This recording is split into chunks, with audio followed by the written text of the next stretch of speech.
Hello, good evening, students. Here I am Shital Rajput from Easy Math Inspiration. Today we will discuss a very interesting question, that is, one side of rectangle lies along the line 4x plus 7y plus 5 is equal to 0. Two of its vertices are minus 3, 1 and 1, 1. Find equation of other three sides. Now class, ध्यान से देखिए बेटा, we have been given a side of rectangle. One side of rectangle lies along this line. Let us suppose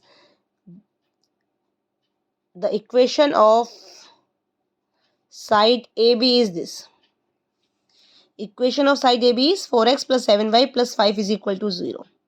We have been given the two vertices minus 3, 1, 1, 1. Now see here, ये जो point है आपका -3, 1, ठीक है, -3, 1 put in equation 4x plus 7y plus 5 equal to 0.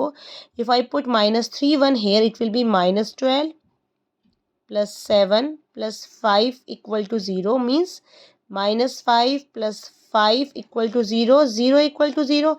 It means -3, 1 satisfy the equation of line. That means -3, 1 either point A और B, कोई सा भी हो सकता है, वो पॉइंट ए भी हो सकता है, पॉइंट बी भी हो सकता है, बिकॉज ये इस लाइन को सेटिस्फाई कर रहा है. लेट अस टेक ये पॉइंट ए है, आप बी भी ले सकते हैं, कोई बिग डील नहीं है. नाउ ये जो पॉइंट आपका 1, 1 है, 1, 1 does not satisfy the equation of line A B. 1, 1 उसको सेटिस्फाई नहीं कर रहा, तो 1, 1 ना तो ए हो सकता है ना ही बी. ठीक है, 1, 1 पॉइंट ना ए होगा ना बी होगा, तो it can be either point C और डी. या तो पॉइंट सी होगा बेटा, या फिर वो पॉइंट डी होगा. इफ आई से लेट 1, 1 इज पॉइंट डी, अगर 1, 1 पॉइंट डी हो जाए तो इसका मतलब क्या आएगा, ए डी का स्लोप और ए बी का स्लोप इज इक्वल टू -1 आना चाहिए, है ना, परपेंडिकुलर है ना ये आपस में. तो अगर ये हमारा डी हो जाएगा पॉइंट, तो इसका मतलब slope of A D multiply slope of A B is equal to -1 होना चाहिए. चेक करते हैं स्लोप ऑफ पॉइंट डी कैसे निकालेंगे. अगर ये पॉइंट 1, 1 हुआ, स्लोप ऑफ ए डी तो 0 आ रहा है, 1 - 1 0 आ रहा है.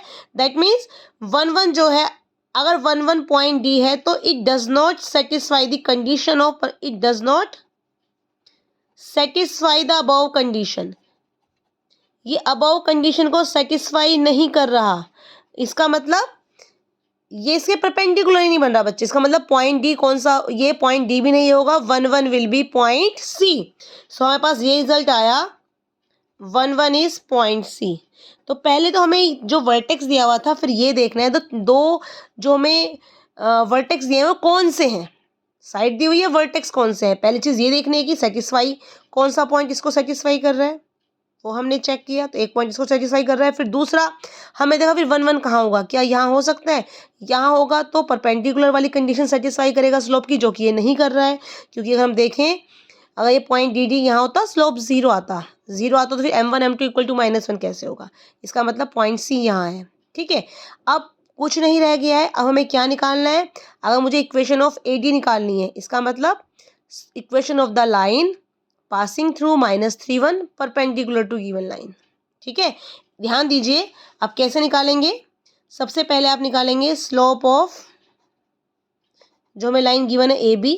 क्या फॉर्मूला होता है स्लोप निकालने का, -a by B, -a by B, that is -4/7. ठीक है, फिर आप निकालेंगे स्लोप ऑफ ए डी, जो कि 7/4 आ जाएगा. m1 m2 इक्वल टू -1 से निकालते हैं ना, डायरेक्ट भी लिखना बताया है, negative reciprocal. Slope of A D आ गया. ठीक है, अब इक्वेशन ऑफ ए डी आप निकाल सकते हैं किस फॉर्मूले से, y - y1 is equal to m x - x1. ठीक है बच्चे, इक्वेशन ऑफ ए डी आ जाएगी. कैसे आएगी, आपके पास पासिंग पॉइंट ये रहा, y -1 is equal to 7/4 x plus 3। इसको आप सिंप्लीफाई करेंगे, इक्वेशन ऑफ AD आ जाएगी। अब इक्वेशन ऑफ DC निकालनी है, तो DC का स्लोप किसके इक्वल होगा? AB के स्लोप के इक्वल होगा। और पासिंग पॉइंट क्या हो जाएगा बेटा उसका? 1 1। ठीक है, अगर मुझे अब इक्वेशन ऑफ DC निकालनी है तो पहले स्लोप ऑफ DC वही होगा जो कि स्लोप ऑफ AB है, दैट इज -4/7। फिर इसकी इक्वेशन निकाल दीजिए, same formula, y minus y1 is equal to m x minus x1। इस बार DC के लिए देखिए पासिंग पॉइंट क्या होगा हमारा? 1 1। तो ये y minus 1 is equal to -4/7 x। Simplify करना है बेटा इसको पूरा, दैट मीन्स क्रॉस मल्टीप्लाई करके जो पूरा सिंप्लीफिकेशन करते हैं उसी जनरल फॉर्म में लेके आना है। ठीक है, अब मेरी कौन सी इक्वेशन रह गई? Equation of BC। बेटा ये आप खुद करेंगे। BC का स्लोप क्या होगा? जो AD का स्लोप है विच इज 7/4। पासिंग पॉइंट क्या है मेरा? 1 1। ठीक है, समझ आया क्वेश्चन? अच्छा क्वेश्चन है बच्चे, ये सबको समझ में आ जाना चाहिए। अगर नहीं भी आता है तो आप मुझे मैसेज करके कमेंट बॉक्स में लिख के बता सकते हैं कि हाँ मैम अभी भी समझ नहीं आ रहा है।